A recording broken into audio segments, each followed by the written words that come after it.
একটু আস্তে চাপ দিয়ে কাটো মালকিন, আমার তো ব্যথা লাগছে। আরে মালকিন, আমাকে মিক্সারে দিও না, মিক্সারের স্বভাব চরিত্র ভালো না, ও আমার ইজ্জত লুটে নেবে।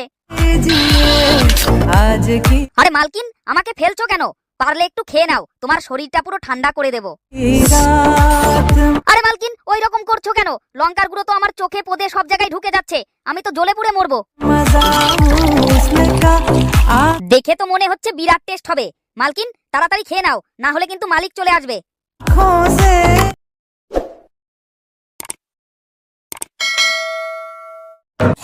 আরে কাকু, কোনো বলা কওয়া নেই, আমার ছাল চামড়া কেলিয়ে দিচ্ছ কেন? আরে কাকু, কোনো মাছ মাংস ডিম কিচ্ছু নেই, আমাকে এইভাবে কাটছো কেন? মালিক, তুমি কিন্তু আমাকে কেটে ঠিক করলে না, কালকে সকালে আমি তোমার মজাটা দেখাবো। আরে গাছ থেকে তুলে নিয়ে এসে এইভাবে কাটছো কেন? কাকু, এই মালটাকে একটু কম করে দাও, নালে টক হয়ে যাব। কাকু, তোমার তো বয়স হয়ে গেছে, তুমি তাড়াতাড়ি সুইচটা দাও, তারপর দেখবে এদের কি অবস্থাটা করি।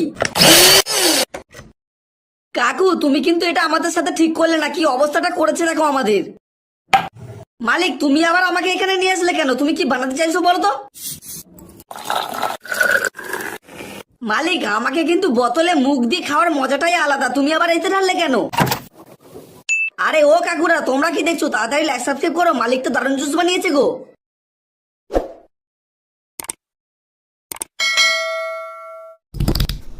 আরে মালিক, এত লেবু দিও না, আমি তো টক হয়ে যাব।